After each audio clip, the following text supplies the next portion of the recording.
Okay, hello guys. This is the finale of What If Luffy was Yuta's reincarnation. Hope you will enjoy this. I'm gonna finish out the fight with Big Mom, and then we go ahead to Kaido and end this shit once and for all. All right. Don't forget to like, subscribe, hit the notification bell to stay up to date on all my future videos. Yeah. I hope you will enjoy. All right, let's begin with the recap. Let's begin with Luffy accepting his fleet and becoming their leader before they split up and leave. Afterwards, they head to Zao and save the Minks, with Chopper combining Luffy's copy of Caesar's devil fruit with his own medicine. Caesar was also killed, he wasn't needed anymore, and when Peckhams comes with Capon, they learn of this all and say that Big Mom will want to work with the Straw, more specifically Luffy, because, well, Caesar's dead now and Luffy copied his fruit. They hand Sanji an invitation to a wedding, and they decide to use this to infiltrate Germa and Whole Cake so they could attack Big Mom's home easier. Also, Sanji wanted to face his past, so he leaves as everyone goes to see Raizo and learns the truth about the Kozuki family. So Luffy instantly agrees to help the Kozuki family when they ask for help. And days later, the Strats would attack with Luffy fighting and beating Big Mom, but he wasn't able to kill her. And though she was massively incapacitated, well, they drove off, and they won regardless, so that's good. And Jinbei was there the entire time, aboard with Lola and Capon on board, and then he came out and helped. Now we're gonna stay on this chase with Germa and Big Mom and the Strap Pirates as they do not stop attacking when from behind the sun rises a giant fishman, Wadatsumi. Hey, it's that guy, Chopper yells. Big Boss Jinbei, we came here to help, the fishman screams. The appearance of the creature is so significant that he sways away any attacks with ease, but Jinbei would say, "We?" From the sea would then erupt the Sun Pirates, as they'll be from different types of fish species, and they're all there for a shock Jinbei. "We came to see you off, Cap." Oh, sorry, former Cap. "You guys." Upon seeing this, however, Oven steps up yelling for them to get out of the way as he begins to heat the seas to a ridiculous degree, burning the fishmen as the Strats watch in horror. In anger of this, Luffy will then look over to Oven, who is being cheered on for doing this, when in the blink of an eye, his heart is then pierced by a light beam. Falling over to the floor, Oven would then begin to bleed out with the boiling seas calming down, right as Luffy appears before them. The two ships, the attacking ships, Germa Castle, and the Big Bomb pirate ship, and forming the Inumaki sigil, he then yells, "Plummet!"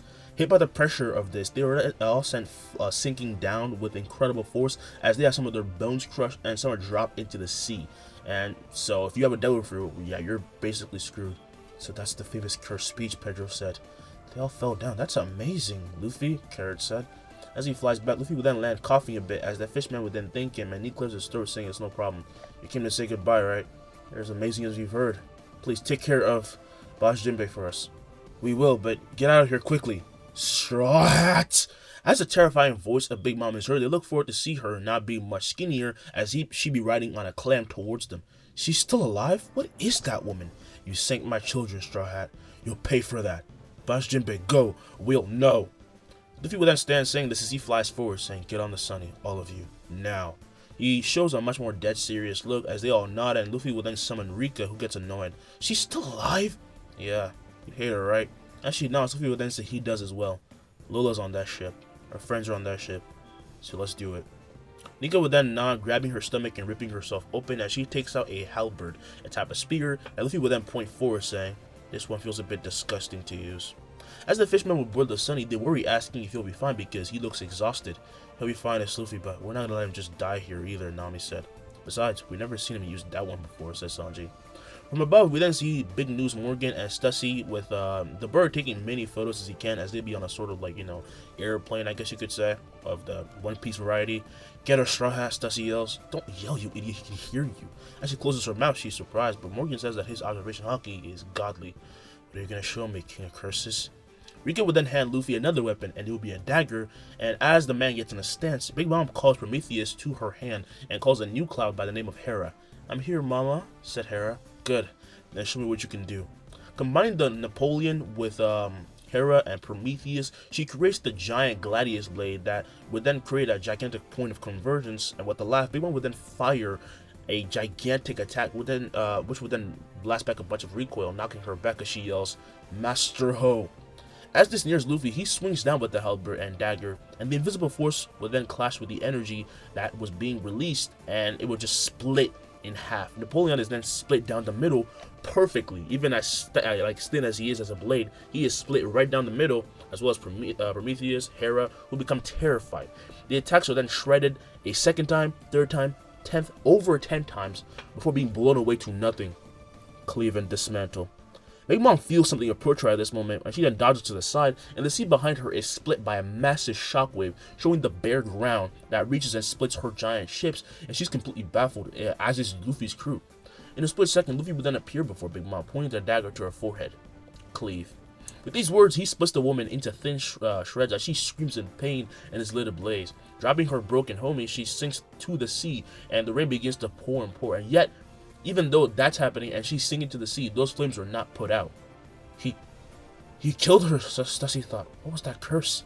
Broken caught all of this, especially that magnificent moment when Big Mom was split and the homies on Whole Cake die out, losing personality and animation. The halberd and dagger would then fade away, with Luffy starting to feel woozy when he's then caught by Rika, who in a worry would then fly him back to the ship and slowly put him down, and Chopper would then check his pulse. Oh, he's okay. The output must have just been a bit too much.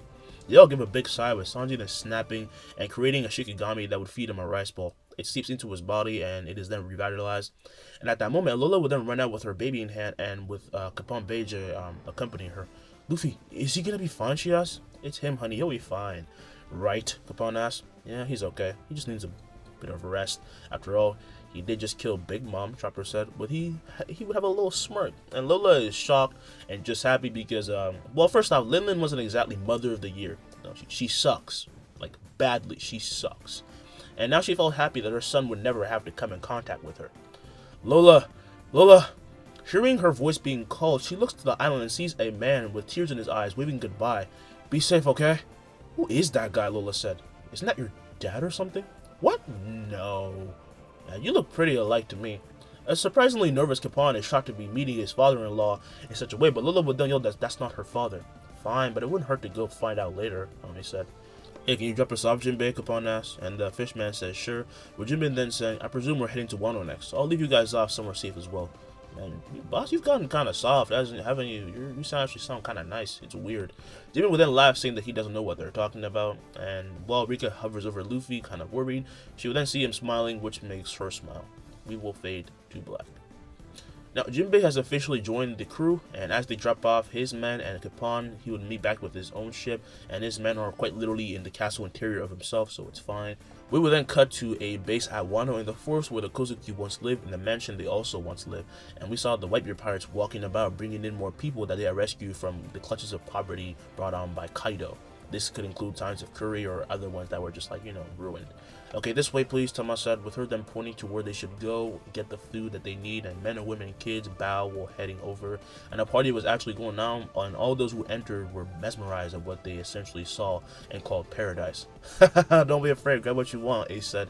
Frankie at that moment would then barge in with a giant basket filled with food for everyone on what he has named his food mill, which is a giant tank made to carry supplies over. He enters past Ace coming in from the back door, using the underground tunnels that he made. Eat your fill, everyone. I have enough for a whole town, Frankie said.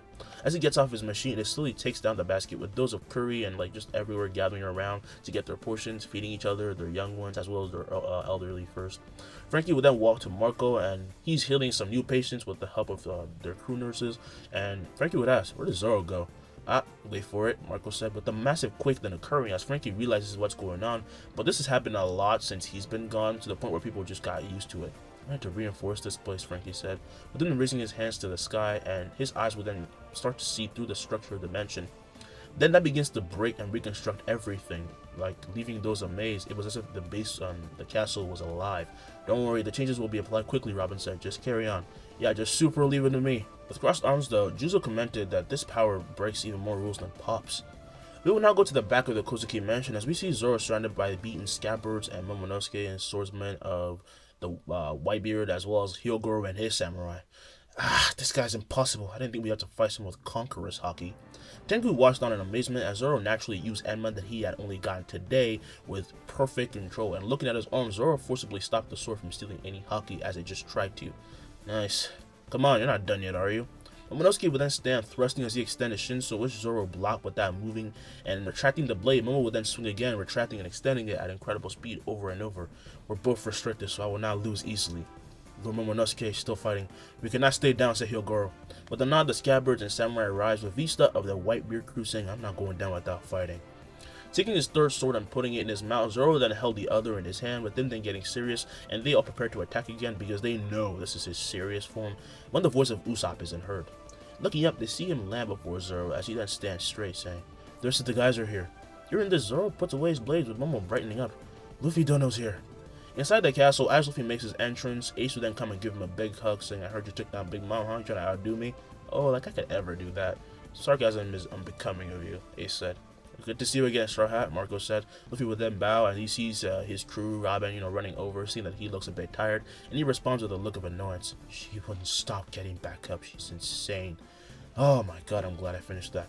Oh, hard at work, huh, Frankie? You know me, Cap. That's him. That's the man who will be Kaido. The mumbling begins, and Tama thought that's Ace's little brother. And Luffy would then whisper to Ace, What the hell did you tell these people? We're gonna beat Kaido. Well, you better. I'll do it this time. Getting more serious, Luffy says that he'll be the one to kill him. Not Curse, huh? He must be real pissed. Luffy would then nod when at that moment in runs Momo with everyone including Tengu, and Zoro asks, What happened to your sword? He broke it against Big Mom, Sanji said, and guess what? My bounty went up. Can I kill him? No, Luffy said. Also, I'm gonna have to make do with Danaroi. She didn't give it to me, so it kinda sucks, but what can you do? I believe I can help with that. Tengu would then walk up saying, I may be able to solve that problem. For the sake of Wano, please, let me forge you a sword. You can trust him, Zoro said, with him holding up Emma and saying that the old man has some, good eye, and he's also a really good blacksmith, and Luffy can see how powerful the blade is. Well, it's not actually cursed, and people just have to call it that because they can't control it. For Luffy, the word curse could not be more right for this blade. Good, then make him the best blade you can, they said. Let's start the plan. Pirates would then all nod, with an alliance being made without them even needing to open their mouths. And of course, Trafalgar is there, by the way, so I just didn't want to. There's a lot of people here, so. A week passes with Tengu using Ace's disaster flames to forge the blade, and Frankie makes it a workshop perfect for his skills until Luffy's new blade was born and the party of Onigashima soon begins. During that time, Luffy got to meet everyone, and upon learning the effects of the smile fruit on the people, he only felt more reason to destroy Kaido at all costs. And during this time, those still loyal to the ideals of Old Wano joined in their cause. This combined with those rescued from prison by the Whitebeard pirates days ago, the Minks who arrived a day earlier with, Cat Viper and Dogstorm and the Heart Pirates. This gives them an army of 6,000 strong, almost 7,000. Right before, heading to Tokake port, though, Momo will then sit before his sister dressed for battle in an actual, samurai wear, and he says, I swear I'll be back. Toki feels almost stuck by the saw. Her little brother at such a young age still has to fight against these monsters, and it almost brings up her tears, but she knows that Momo needs support right now. She hides her fear behind a veil of honorable composure. Come back quickly. With a nod, Momo will then stand as he turns and walks out, meeting Kiemon, Ashura, Denjiro, Raizo, Kawamatsu, Cat Viper, Dogstorm, Kiku, and Kanjuro. He would then close the door behind him and he says, Let's go. Yes, my lord. Now, on the rigid seas of Tokake port, the ships of the pirates and samurai ride out, and they could only be made this fast due to Frankie's technique. The samurai actually have good ships, they're not ruined like in the original. Hugging Jinbei, Robin would then say it's been, high time that he joined. Agreed. As of now, I am a Straw Hat. Perfect. I made 1,000 special moves for us to do together, Usopp said. Isn't that a bit excessive, Jinbei asked. Oh yeah, but I just can't help myself. I'm just glad we have an actual helmsman, Frankie said. This baby deserves one. At that moment, Trafalgar would then speak from his ship to Luffy. Another pirate is joining us. Kind of forgot to tell you. I don't know, I can sense him, Luffy said. Straw Hat, yells Kid. As we are directed to the Kid Pirates, in anger he then yells, I ain't letting you or any of you bastards steal my spotlight. Pretty bold claim for a newbie. This kid's actually got guts. As the Whitebeard pirates would be saying this, Ace would say, Look alive, boys, the enemy's here. Coming up would be a horde of beast pirate ships, each the size of Moby Dick, the ship of, Whitebeard pirates. And they ride towards the ships, and a massacre begins with the captains easily decimating the enemies before them and quickly reaching Onigashima. At the entrance, they find themselves surrounded as Luffy would then take to the skies and unsheath his new blade, Kaiho. Upon calling the name of his blade, Luffy darkens it as he slashes with a crescent motion, and an invisible force cuts through many of these enemies. He's a strong swordsman, be careful. Liberation, huh? The name of his blade could not be more fitting. The name Kaiho, I kind of searched it up, it means liberation, or something close to that. Correct me if I'm wrong, if any of you speak Japanese. So, creating a room, Law would then cut out some beast pirates, and the Whitebeard pirates jumped off their ship and made their way through to the performance hall, where they meet the waiting king and queen along with their thousands of forces. Queen said, "Juzo, you got no like it matters. I'll still kick your ass." The man said, with them going diamond and bulldozing through their enemies as the battle begins. And along with this, enter the samurai and kid pirates. "Where the hell is that bastard Apu?" Kid yells. "I'm gonna hack that piece of shit to pieces." And then Kaido, Killer said. Outside, meanwhile, Trafalgar's men have used their submarines to go to the other side of Onigashima, and Ace, Luffy, and his crew are left at the entrance. "Kaido's just waiting for you up there," Usopp asked. "Yep," Ace said. "This is gonna be fun." "I'm coming with," Zoro said. No one, meanwhile, will then leap off the ship and land on a piece of rock. These samurai need their shogun and their generals.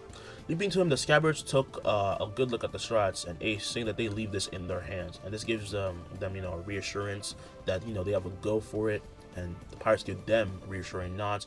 The young samurai would then run forward, landing onto a bridge and running into the area first, when some beast pirates would then see him and are confused, only for Momonosuke to lunge forward and decapitate them all, before then taking to the sky and thrusting down to the floor, extending Shinso. As he catches everyone's attention, he tenses up his muscles and spins mid-air, ripping through the beast pirates and the floor. "Huh? Who's that guy?" Orochi asked. As he arrives and lands, Momo will then dodge the trunk of a beast pirate before then crushing it with his foot and making the samurai smile, as Momo will then look up, pointing his blade forward. "My name is Kozuki Momonosuke, and I am here to retrieve my father's home."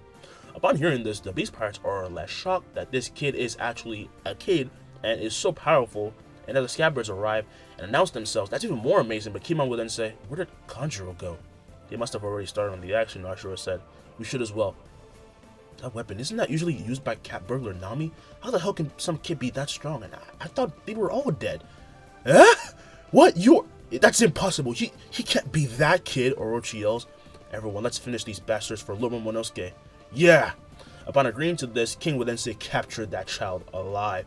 And he's then kneed away by Marco at this moment, who says, "You're facing me right now." Beast pirates would then aim for Momo, but as they do, they fall to the floor, being crushed into it, as Usopp would then run out and leap to the sky with wings. It's him. A domain is then expanded by Robin at that moment, leaving all the beast pirates so messed up that they had the perfect opening for them all to be cut down. "They're here, the Straw Hat crew." Entering with General Frankie, the pirate now made much more of a scene, because the size of his robot this time was literally the size of a giant. Like, he wasn't he was literally the size of Brogy and Dory, while having Chopper and Brook on his shoulders, while Jinbei would then stand on his head. "Super Frankie Shogun. Let's do this," Jinbei said. "Right," the Stars would all say. And leaping off Frankie, they begin their assault as do the others, causing massive damage and completely shifting the tide of battle already with their abilities to a massive degree, especially Frankie, who comes in and easily bashes one of the Ors-type creatures away, before then kicking Queen as he then rolls, and soon he would stop himself and open his mouth for a beam. "You bastards are really pissing me off." As he fires the beam, however, appearing before it would be Sanji, who clashes with the attack with his feet, surprising everyone. "Don't forget about me, boys. Maximum technique. Glutton." An apparition of a giant chef forms behind him with a wok, drawing in energy around the room that then turns to food using the spatula that it has. She would then eat this food, and Sanji explodes with so much cursed energy that it's suffocating. And running in, Nami would then take advantage of this and summon a ticket. She had then learned to draw in such damage to make her tickets appear, whether it was from her targets being hurt or her actually doing the damage. And you know what I'm trying to say. She shows a ticket worth 60 million, and she says, "Thanks for the gift," right as the chef would then rip through Queen's beam with his flames, erupting bright blue as he strikes the pirate, crushing the skull in and breaking the floor, as everyone is left speechless, while Sanji would then skywalk and avoid the hole the pirate begins to fall down into. "In one blow, he beat Queen in one hit. How is that possible?" Taking a puff from his cigarette, Sanji would then say, "Sorry for stealing your light, Marco. Oh, trust me, I ain't complaining." Holy shit, these guys have gotten strong. Beating Queen that easily? That's not an easy feat, he thought. Behind then at that moment would be coming screams, and Mercury would then turn to see another crazy scene as the beast pirates fall at the hand of a bullet that is shot from Nami's new cursed rifle, and it moves about, piercing pirates after pirate at the speed of sound. Stop chasing me!" The bullet doesn't though, and actually pierces every single one as Nami begins to rapid fire, with these new shots being filled with cursed energy and causing more massive and more destructive damage, and she makes them explode on impact sometimes. "Man, I hope I get to keep this one," she thought. "This is my favorite." Just like that, her value to the battle, Jinbei thought. "I love this crew." We now cut to the skull of Onigashima, with Ace screaming, releasing a blast of disaster flames to Kaido, who meets and deflects it with this club when he's then cut over by Zoro, who appears behind him, and he would then explode with blood. It hurts. Finally, someone that can hit. Okay, that's just rude, Ace said. As he lands, Zoro would then tank a blow from Kaido, pressing him with his Kanabo deeper and deeper into the ground, but with the scream he pushes him off, and he then goes into a dragon twist so powerful that it launches the Emperor to the sky with a tornado. Then a volcano is then formed from the below, and at the beginning of the tornado that fires a giant and violent pillar of magma to Kaido, who is bathed by this and screams. Luffy, why the hell aren't you helping? Ace yells as he then looks back to his little brother. Luffy, who was just waiting, said that he was going to fight Kaido, and it was going to be alone. I'll wait for when you guys are done. At that moment, the attack of the two are then blown away, with Kaido taking his dragon form and saying, "Take a crack at me, King of Curses. I want to see if you can actually make a dent." Opening his mouth wide, he prepares a burrow breath, with Zoro and Ace letting down their guard, and without looking back, they make a decision. "You got this, right?" Ace asked. "If you want to leave it to me, sure." "No one's going to be as tough as this bastard," says Zoro, "so obviously, I should leave it to my captain. Have the fun." As Luffy smiles, at that moment, the burrow breath is then shot, piercing the air right as Luffy creates a room copying Lost Powers. Shambles. With these words, he switches their place with some rubble from below, and he then runs forward, meeting the blast with his blade and cutting through it with a shot of Haki that reaches Kaido, marking his forehead with a slash. With a scream, Kaido is then knocked back, with the mighty dragon reverting to his Oni form and falling, and when Luffy would then leap to him to the skies and thrusting, and a smiling Kaido would then block it with his Kanabo. An explosion of purple lightning occurs and spreads as Kaido is then knocked to the ground and rolls forward and getting up and winding up a swing. Raimen Hake! Coming down with a powerful strike, he counters and already attacking Luffy, and then dance over Haki is made between the two. Smile a little bit, Straw Hat, it'll do you good. I'm gonna beat you to a pulp. With these words, he disappears, with Kaido's momentum leading him to slamming his club down with all his strength, while leaving himself open to Luffy, who appears behind him and stabs into his back, releasing 200 million volts of lightning. He's infusing his Conqueror spirit into it, Kaido thought. Luffy would then jump back, keeping his eye on Kaido, when a quick swing from the Oni attacks and forces him to block, but he doesn't do it fast enough, slamming him to the ground as he spews blood, and Kaido would then swing down again and again with incredible strength. From inside the cave, a massive crack would then go off, with everyone looking up to see another giant hole be made aside from the one that Kaido made when he fought Ace.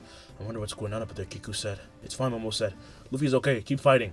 The samurai would then say okay and do so, while back atop the skull, Luffy bursts with cursed energy, now reinforcing his strength for the first time while fighting the Emperor, and his increase is so massive that one kick into Kaido's stomach makes him spew a fountain of blood. Right as with a spin, Luffy then releases the cursed sovereignty with just one thrust. The built-up of the attack is then released, sending Kaido flying as his eyes go blank for a moment.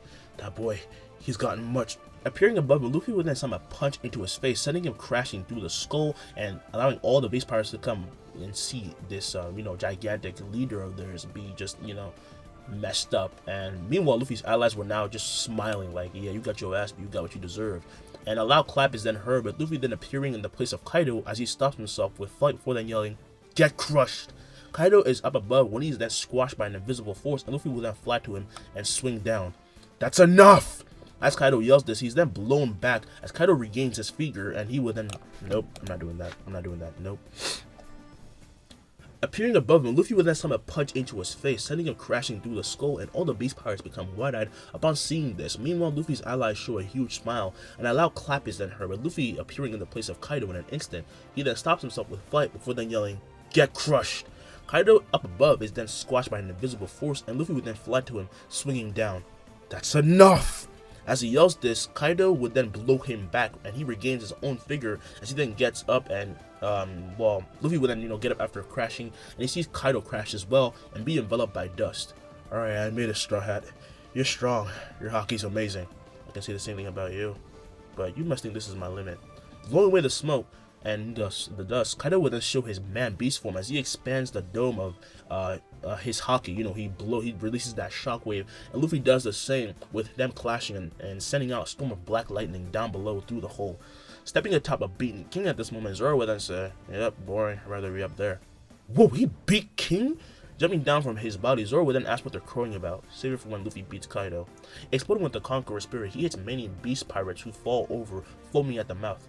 "The Conqueror Spirit too, huh?" said Ace. "You gotta fight me sometime." "I'll make sure you lose," Zoro said. "I can't believe they're just fighting during this," the beast pirates thought. Now we will cut to a different place, with Nami facing Page 1 and Ulti. "Huh? What did you just say?" Luffy's gonna be king of the pirates. Are you deaf? Nami asks. As they rage, Oti will be the one to take initiative first. I knew I wouldn't like you. I'm gonna make you take back those words, you bitch. Leading forward at incredible speed, she covers her forehead with Haki and swings down as Page 1 would then yell, "No, wait, let's..." In that instant, Nami explodes with cursed energy, sending a chill down her spine as well as Page 1's, and she brings out her Aegis, her shield, blocking her attack and deflecting it back at her, knocking the Tobiropo as her head explodes with blood and her skull cracks. "Big sister!" Page 1, yells Nami, and a mist will then go and envelop Page 1 as he's then pulled to Nami's cursed gourd. Another item she has, when with a scream he turns to a giant dinosaur form, thus making it impossible for him to be captured because he's so big now. And with the click of her tongue, Nami will then dodge, rolling and like dodging an attack of his, while drawing the anchor from Ulti, who begins to stand and summon a ticket that is worth 50 million. "I'm gonna kill that woman, I swear," Ulti said, with her then mutating and entering her second form as well, and they will face her down, snarling, but holding her shield up. Nami readies her breathing, concentrates, showing no fear. When from behind she pulls out something. The two would step back as she takes out her Gungnir and fires 5 bullets that hit and are bounced off of them. "Did you think those pesky things would actually do damage?" Page 1 said.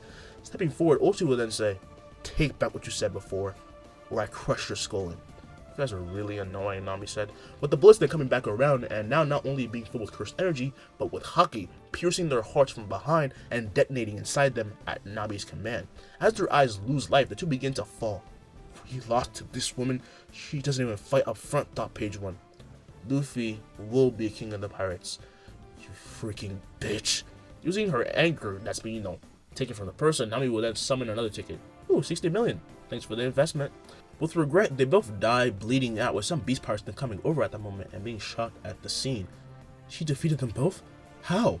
Putting away her Gungnir, Nami will then hold out the weapon she got from the last ticket, making the beast pirates wary as they begin to run off, and she shows an amulet with an eye in the middle of it, which releases a volley of red arrows invisible to the beast pirates that upon hitting and piercing them will then slam them through walls according to Nami's command, and they rip through the area, just hurting their own allies, while Nami simply walks forward, putting away the eye into her satch, and she will then flip the tickets that she has now, and then that turns into the same fan she got the first time she used her technique. "Oh, I missed this one. Welcome back." At this, moment, the massacre would grow, continue more on attacking the beast pirates. Everyone gets destroyed. The Tobiropo have been defeated. Orochi has been killed by Mo himself. So their people, like the beast pirates, have low morality right now. And the battle was now 5,000 to 6,000. 6,000 more being on the, of course, on our good guys' side. And the alliance is winning to an overwhelming amount. Now we will return to the battle between Luffy and Kaido, which is of course the most crucial. We follow up to see Kaido release a storm of wind sides at Luffy, who knocks them back with his Kaiho and runs forward as Kaido fires a burrow breath, which he then dodges until he jumps and slashes down. Kaido would then block using his Kanabo, causing another clash of Haki, but Luffy pushes and breaks this clash, and he thinks back to his training with Rayleigh, and Kaido is then pierced through the neck, not by his Kaiho, Luffy's Kaiho, but by Luffy's Conqueror Spirit, making him gag on his own blood as he clenches his teeth and swings down with his Kanabo, but Rika forms and slaps it away, with Conqueror Spirit covering her hands. "Keep that to yourself. Don't move," Luffy yells, with him then breaking past Kaido's Haki, protecting his ears and freezing him up, and the Emperor was genuinely pissed. This kid was superior. He thought he was above, but then he realized he hadn't even brought her out until now. He was taking his time, he thought. But then this brought him a smile, because now he found a worthy opponent, But Luffy would then land, telling Rika to grab him, as she would then do so by the horns and begin to drag him over to one of the holes in the skull. What are you doing? Finish me off properly at least." Putting away Kaido, Luffy would then say no, right as he then falls to the hole and takes flight, with Rika doing the same. Kaido is lost. As all eyes are directed above, the full horror of, their losing streak is shown to the beast pirates as they see their leader held like an ornament frozen by Luffy's curse. "Took you long enough. This embarrassment, this disrespect, this honor, that was built up against Kaido was now being crushed. He thought it was gonna die peacefully, or at least by being defeated, beheaded, And Luffy says, "Momo, land the final blow." With anger in his eyes at that moment, the Shogun would then squat down, using all his strength to take to the skies and thrust. "I would love to, Luffy Dono." As Shinzo extends, the dread of being killed by this child and not someone strong is so powerful that he is just unable, Kaido is unable to just come to terms with what is happening, right as he's then pierced through the chest by the extending blade, and Luffy would say, "This is a curse." He spews blood as the sword is then pulled out, and he looks over to Luffy, who says, "A curse from him? Me? All of them to you. I was never gonna kill you, that's too easy." It's only fitting that you fall at the hand of the one that you took everything from, you piece of shit. Still trying to break out, Kaido would then see his men be massacred, and even sees the killed king and all his subordinates ruined, and he can't do anything until it all goes dark. Curse you, straw hat. As he laughs, Momo will then point his sword to the sky, with all the samurai bursting into tears as it's finally being finished, and that their young shogun truly ended this. But they are so much more happy and thank Luffy because, you know, Kaido is not easy to beat. If Momo fought him, he would have died. He's the man that liberated them. That's Ace's little brother, Yamato thought. Finally, that cow's met his end. Oh my god, I hate that guy. As she's stuck in a daze, Ace would then break her out of it, saying that she should be more happy. Let's end this and then we'll have a drink. Getting back to, you know, reality, she then says, agreed. They lunge forward, beginning more massacres and finishing up the war, when everything will then end with some base pirates actually giving up in the end. They have no chance. The most saddening part of it all, though, is when the Scabbers find out that Kanjuro is, you know, actually talking to Orochi later, they found him, leading to his death at the hand of Kiemon. 3 hours have passed.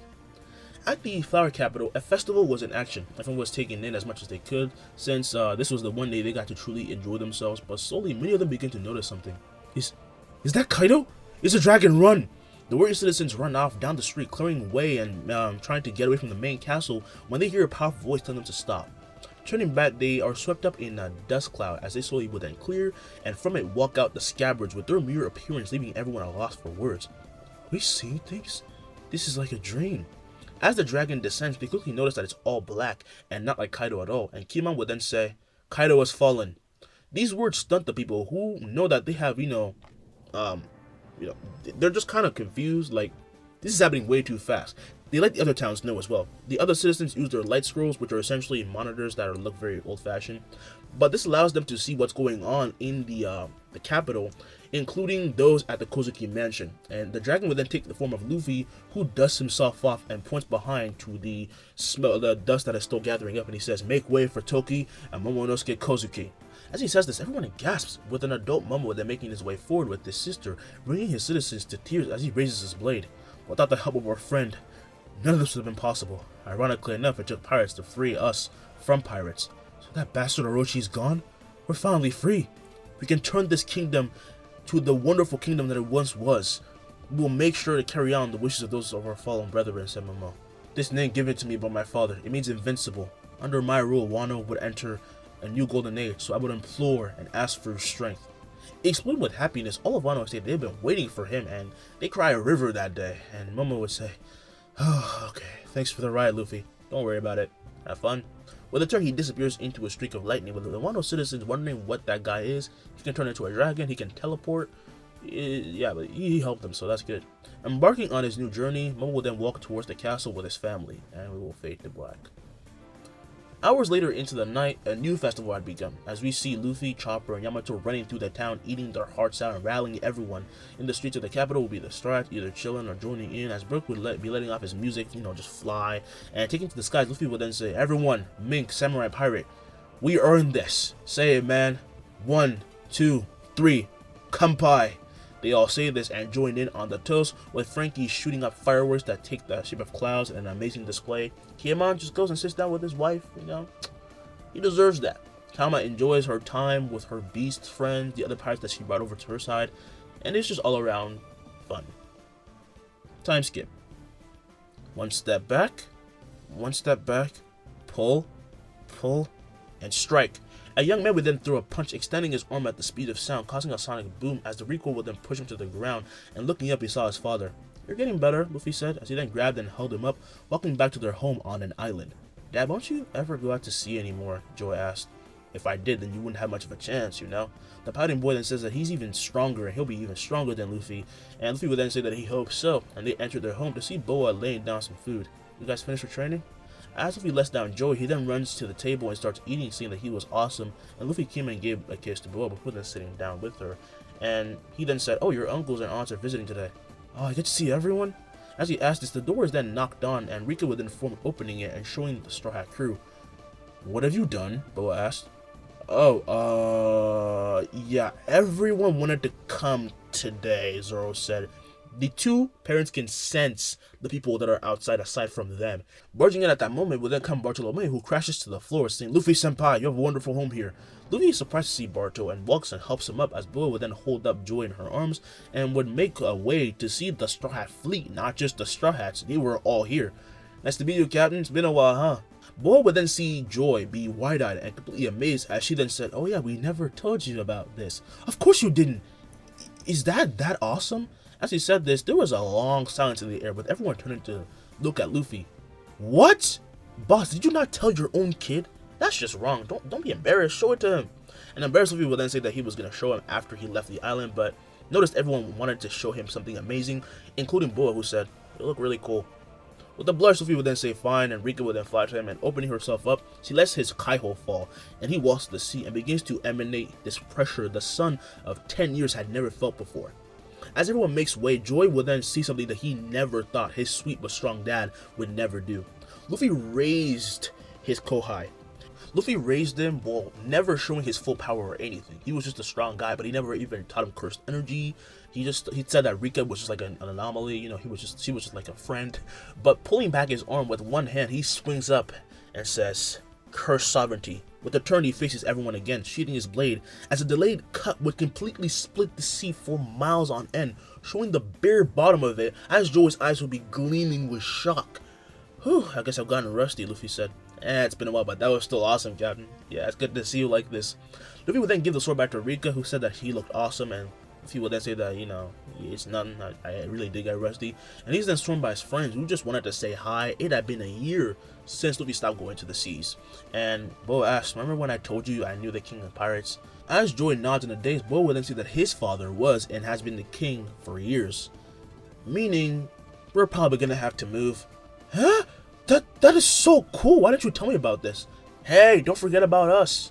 Making the way past many ships, we see the Admiral Kobe riding in along with Sabo, who's with the Revolutionaries, and Ace, who's with the Whitebeard Pirates. And Sabo asks, "You guys didn't start anything yet, right?" "You're right on time," Usopp said.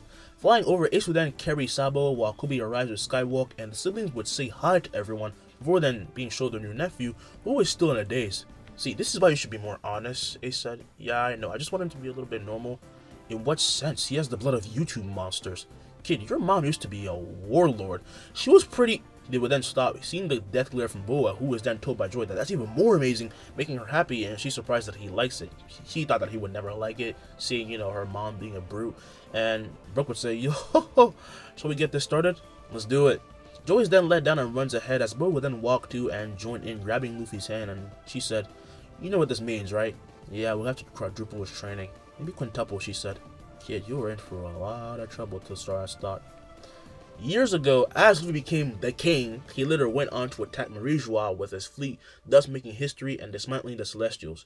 Now the government was just the government, being ruled by the old heads of the Marines, such as Garp, Sengoku, Fujitora. There is no more Imu, there is no more Gorosei, but pirates will be pirates, and Marines will be Marines. However, at least because of Luffy, the downfall of the original system had brought freedom, because Marines didn't hold up this bullcrap of slavery anymore. They didn't have to, and dismantled it themselves. And now upon his son, you know, growing up, he had eaten the gum fruit, the fruit of the sun god Nika, the liberator. But obviously, I can't talk about his story. Think about what you think that would have been like. This is where I end the story. Peace. I'm gone.